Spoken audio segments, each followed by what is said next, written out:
Hare Rama Rama Rama Hare Hare, Hare Krishna Krishna Krishna Hare Hare, Hare Rama Rama Rama Hare Hare, Hare Krishna Krishna Krishna Hare Hare, Hare Rama Rama Rama Hare Hare, Hare Krishna Krishna Krishna Hare Hare. Chapter 14.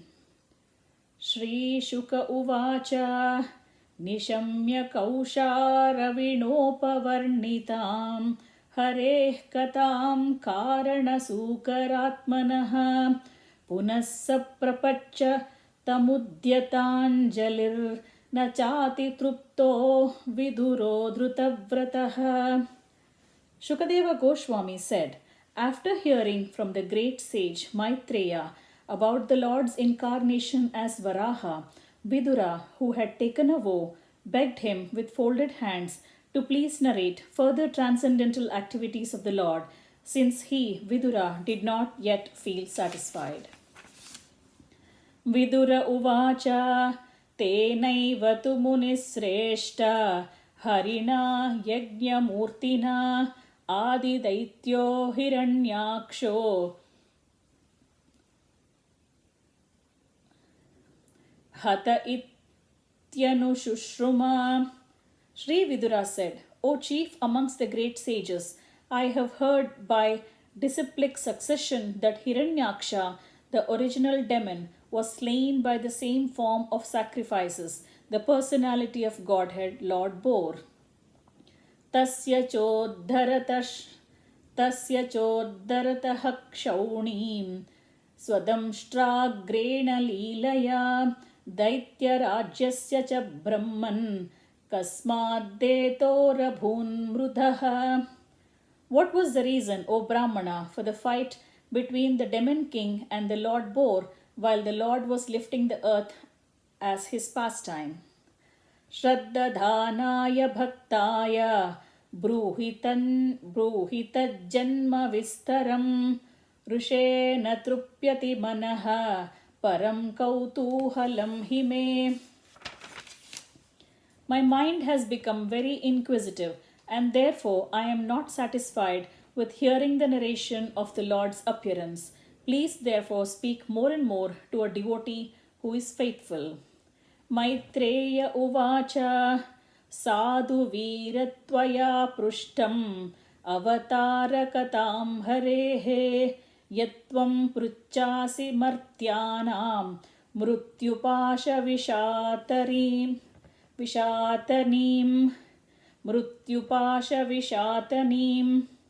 The great sage Maitreya said, O warrior, the inquiry made by you is just befitting a devotee because it concerns the incarnation of the personality of Godhead.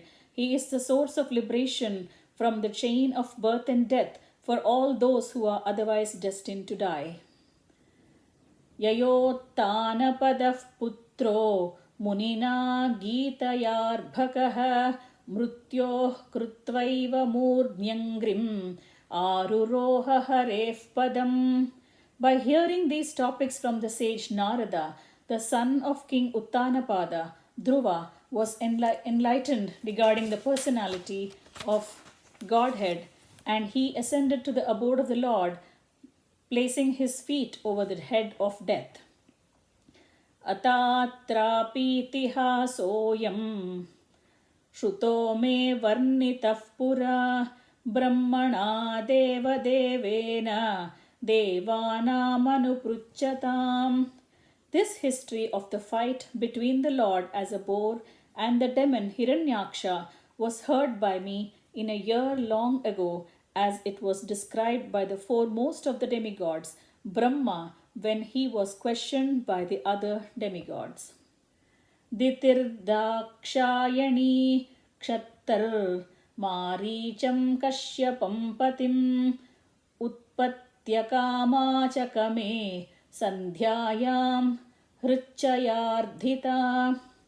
Diti, daughter of Daksha, being afflicted with sex desire, begged her husband Kashyapa, the son of Marichi, to have intercourse with her in the evening in order to beget a child.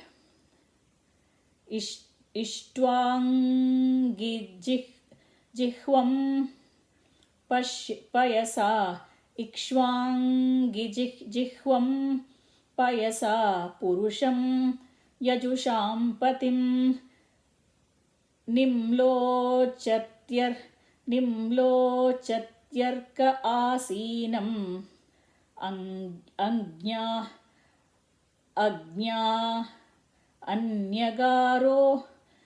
anyagare samahitam nimlochatyarka asinam anyagare samahitam. The sun was setting and the sage was sitting in trance after offering oblations to the Supreme Personality of Godhead, Vishnu, whose tongue is the sacrificial fire.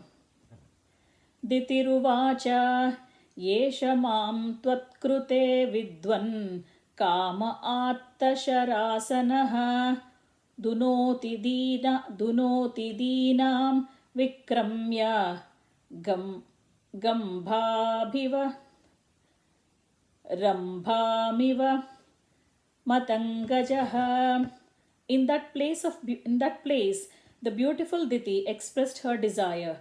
O Lord, O learned one, Cupid is taking his arrows and distressing me forcibly as a mad elephant troubles a banana tree. Tadbhavan dahyamanayam sapatninam samruddhibihi prajavatinam bhadram te mayyayungtam anugraham.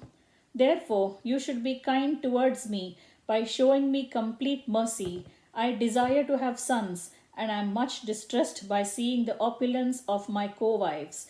By performing this act, you will become happy.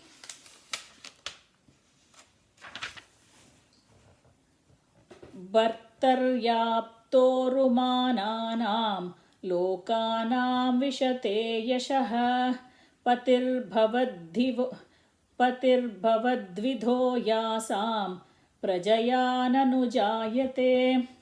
A woman is honored in the world by the benediction of her husband, and the husband like you will become famous by having children because you are meant for the expansion of living entities. Pura pitano bhagavan daksho duhitruvatsalaha kam vrunita varam vatsa ityashtuchatanah prutak. In the days long ago, our father, the most opulent Daksha, who was affectionate to his daughters, asked each of us separately whom we would prefer to select as our husband. Saviditvatmajanam no bhavam santana bhavanaha trayodasha dadattasam yaste Sheelamanuvrataha.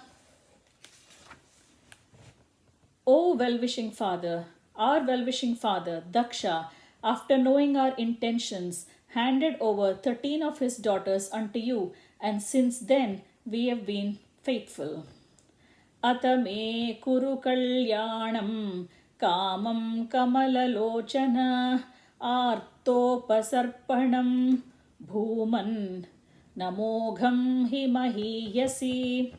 O lotus-eyed one, kindly bless me by fulfilling my desire. When someone in distress approaches a great person, his pleas should never go in vain. Iti tam veeramarichaha krupanam bahubhashinim pratyahanunayan vacha pravruddhananga kashmalam. O hero, Vidura, Diti, being thus afflicted by the contamination of lust and therefore poor and talkative, was pacified by the son of Marichi in suitable words. Yesha teham vidhasyami प्रियं भीरु यदिच्छसि तस्याः कामं न कः कुर्यात् सिद्धिस्त्रैवर्गिकी यतः. O afflicted one, I shall forthwith gratify whatever desire is dear to you, for who else but you is the source of the three perfections of liberation.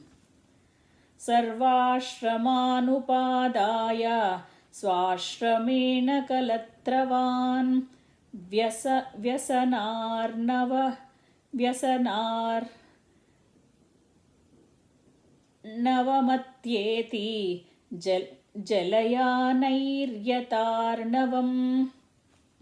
As one can cross the ocean with sea-going vessels, one can cross the dangerous situation of material ocean by living with a wife. Yamahuratmano hृग्यं श्रेयस्कामस्य मानिनी यस्यां स्वधुरमध्यस्य पुमांश्चरति विज्वरः.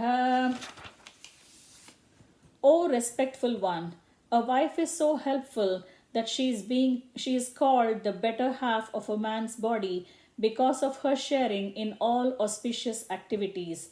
A man can move without anxiety, entrusting all responsibilities to his wife. Yamashrityendriyarathin durjayaniratashramaih vayam jayemahe labhir dasyundurgapariryatha.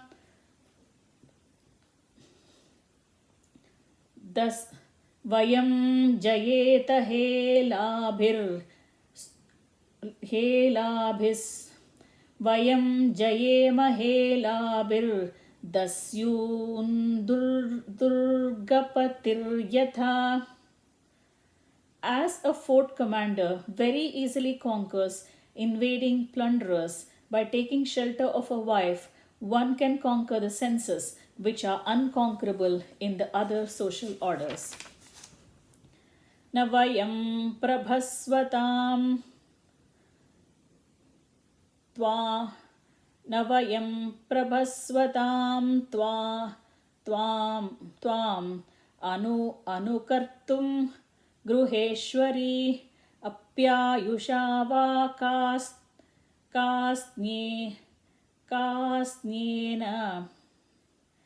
karsnyena ye chanye gunagrundhavah ye chanye gunagrundhnavah. O Queen of the home, we are not able to act like you, nor could we repay you for what you have done, even if we worked for our entire life or even after death. To repay you is not possible even for those who are admirers of personal qualities. Atapi kamametam te prajatyai karavanyalam yata mam natirochanti muhurtam pratipalaya. Even though it is not possible to repay you, I shall satisfy your sex desire immediately for the sake of begetting children, but you must wait for only a few seconds so that others may not reproach me. Yesha ghoratama vela ghoranam ghoradarshana charante yasyam bhutani bhuteshanucharaniha. This particular time is most inauspicious because at this time the horrible looking ghosts and constant companions of the Lord of the ghosts are visible. Etasyam sadvisandhyayam bhagavan bhuta bhavanaha parito bhuta parshadbhir vrushenatati bhutarat. Lord Shiva, the king of the ghosts, sitting on the back of his bull carrier, travels at this time accompanied by ghosts who follow him for their welfare.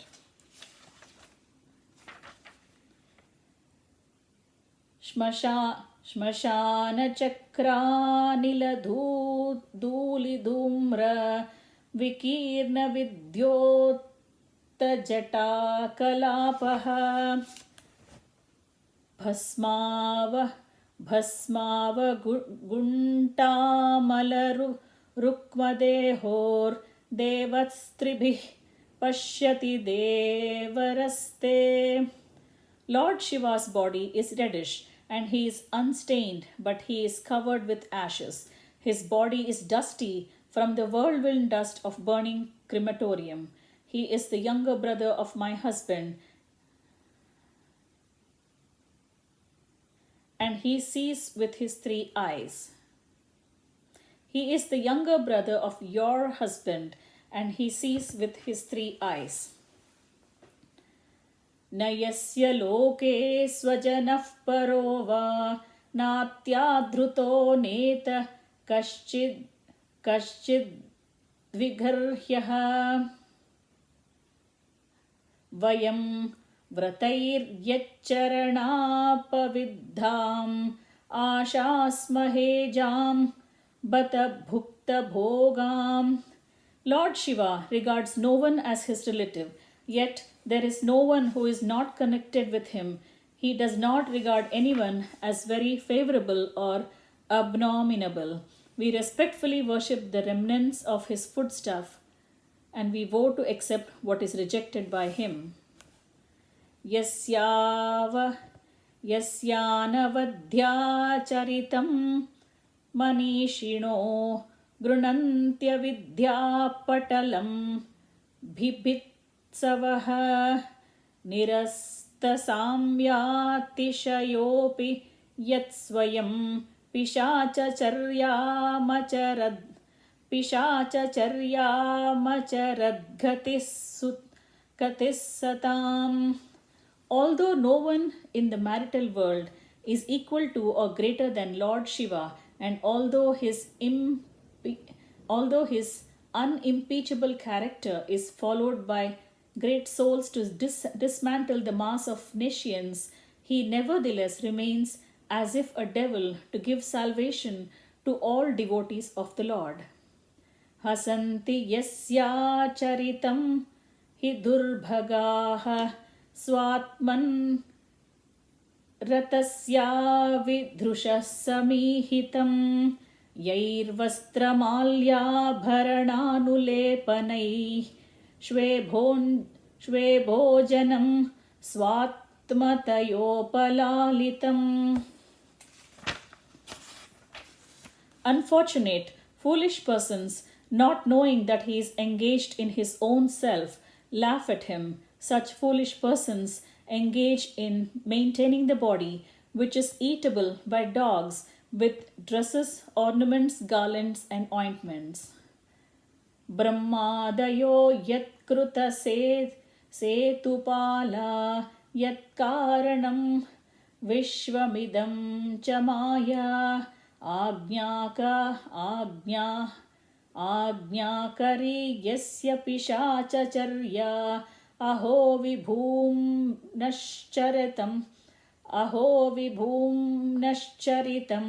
vidambanam.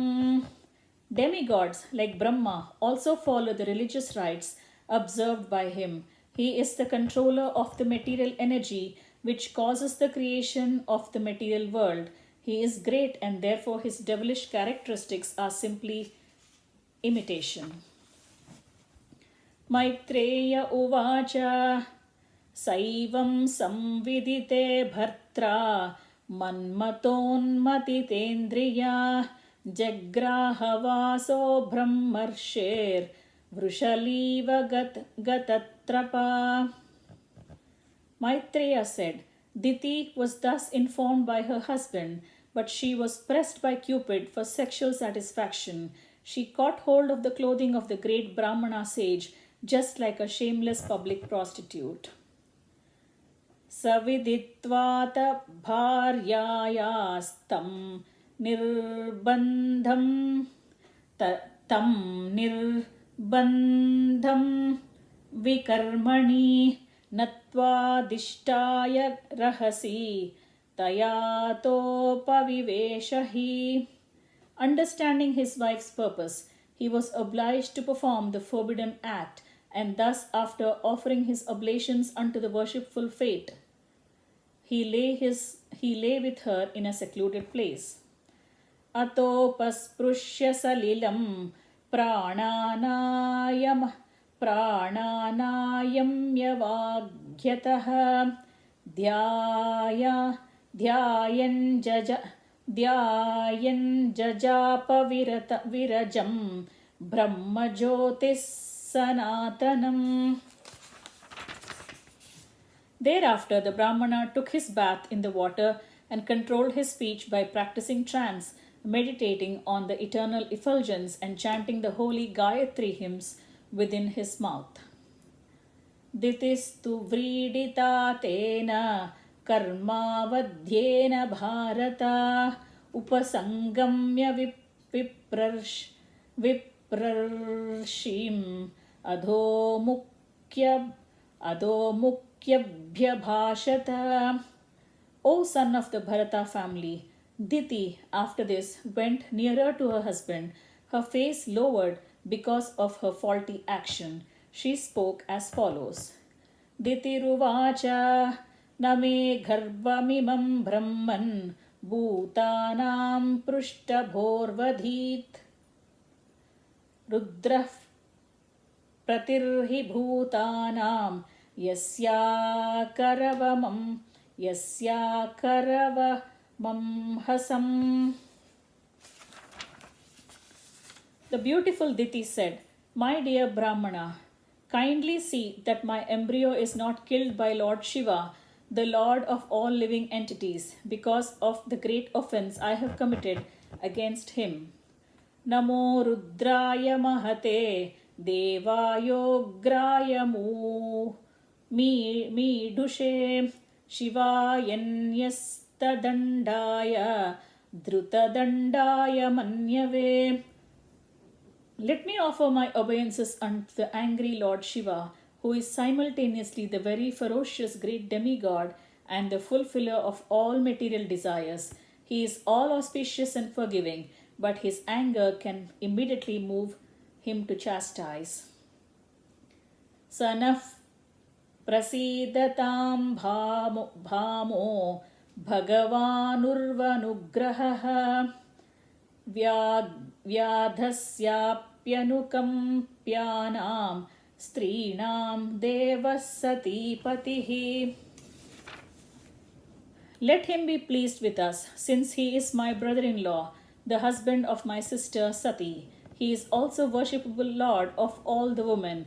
He is the personality of all opulences and can show mercy towards women who are excused even by the uncivilized hunters. Maitreya uvacha swasargasyashisham lokyam ashasanam pravepatim nivrittasandhya niyamo bharyamaha prajapatihi. Maitreya said, the great sage Kashyapa thus addressed his wife, who was trembling because of fear that her husband was offended.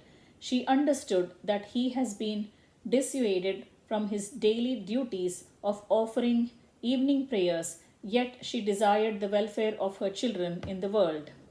Kashyapa uvacha aprayatyadatmanaste doshan mauhurti kaduta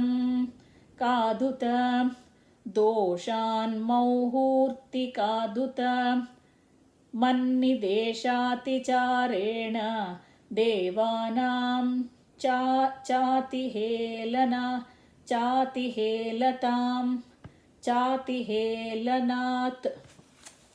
The learned Kashyapa said, because of your minds being polluted, because of defilement of the particular time, because of your negligence of my directions, and because of your being apathetic to the demigods, everything was inauspicious. भविष्यतस्तवा भद् भविष्यतस्तवा भद्रा वभद्रे जाटराधमौ लोकान् सपालां स्त्रींश्चण्डी मुहुराक्रन्धयिष्यतः. O haughty one, you will have two contemptuous sons born of your condemned womb. Unlucky woman, they will cause constant lamentation to all the three worlds. Praninam hanyamananam dhinanam akrutagasam strinam nigruhyamananam kopiteshu mahatmasu. They will kill poor, faultless living entities, torture women, and enrage the great souls. Tada Vishveshwarah Kruddho Bhagavan Lokabhavanah Hanishyatyavatiriryasau Yatadrin Shataparvadhruk. At that time, the Lord of the universe, the Supreme Personality of Godhead, who is the well-wisher of all living entities, will descend and kill them, just as Indra smashes the mountains with his thunderbolts. Ditiruvacha vadam bhagavata sakshat sunabodara bahuna ashase putrayor mahyam ma kruddha brahmanad prabho. Diti said, "It is very good that my sons will be magnanimously killed by the arms of the personality of Godhead with his Sudarshana weapon.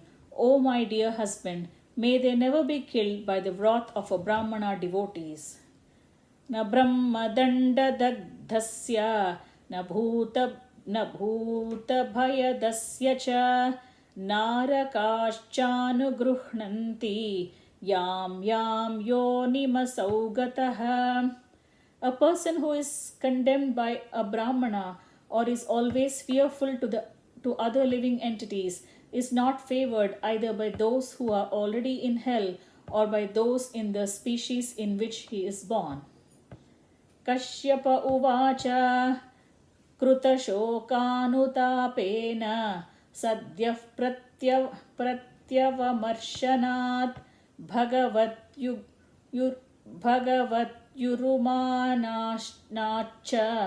bhave mayyapi chadharat putrasyaiva cha putranam bhavitaikasatam matah yasyanti yadhyashah shuddham bhagavadyashasa samam. The learned Kashyapa said, "Because of your lamentation, penitence, and proper deliberation, and also because of your unflinching faith in the Supreme Personality of Godhead and your adoration for Lord Shiva and me, one of the sons, Prahalada, of your son Hiranyakashipu, will be approved devotee of the Lord, and his fame will be the broadcast equally with that of the personality of Godhead.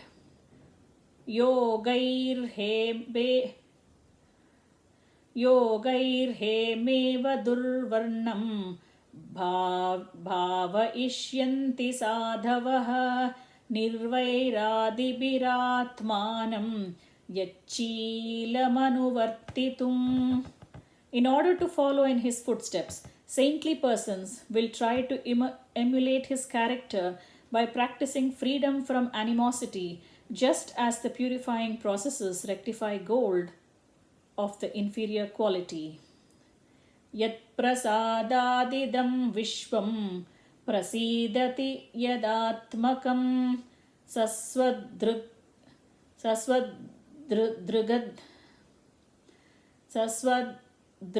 bhagavan yasya tosyate nanyayadhrusha. Everyone will be pleased with him because the personality of Godhead, the supreme controller of the universe, is always satisfied with a devotee who does not wish for anything beyond him.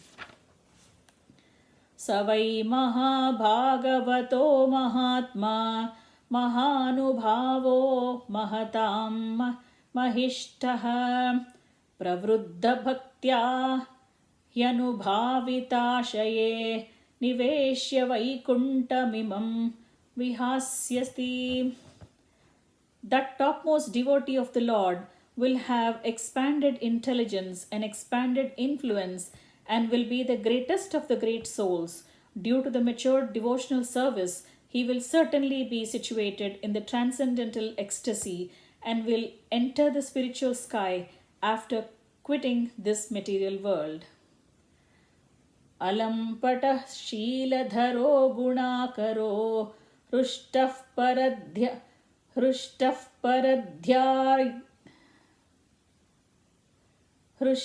paradharya vyatito dukkiteshu abhuta shatrur jagatah shokahartar naidagikam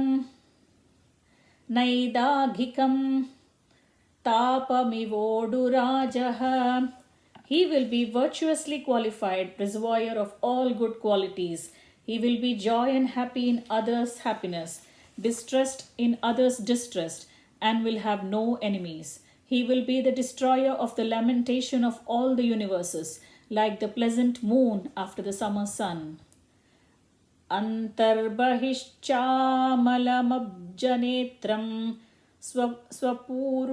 स्वपूरुषेच्छानुगृहीतरूपं पौत्रस्तव श्रीललनाललामं द्रष्टा स्फुरत्कुण्टलमण्डिताननम्. Your grandson will be able to see inside and outside the Supreme Personality of Godhead, whose wife is the beautiful goddess of fortune. The Lord can assume the form desired by the devotee, and his face is always beautifully decorated with earrings. Maitreya Uvacha Shrutva Bhagavatam Pautram Amodata Ditirsrusham Putrayoscha Vadam Krishnad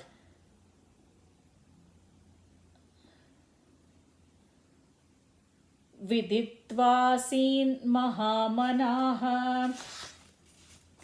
The sage Maitreya said, hearing that her grandson would be the great devotee and that her sons would be killed by Krishna, Dhriti was highly pleased. Hare Rama, Rama Rama, Hare. Thus ends the chapter entitled Pregnancy of Diti in the Evening. Hare Rama, Rama Rama, Hare Hare. Hare Krishna, Krishna Krishna, Hare Hare. Hare Rama, Rama Rama, Hare Hare. Hare Krishna, Krishna Krishna, Hare Hare. Hare Rama, Rama Hare Hare. Hare Krishna, Krishna Krishna, Hare Hare.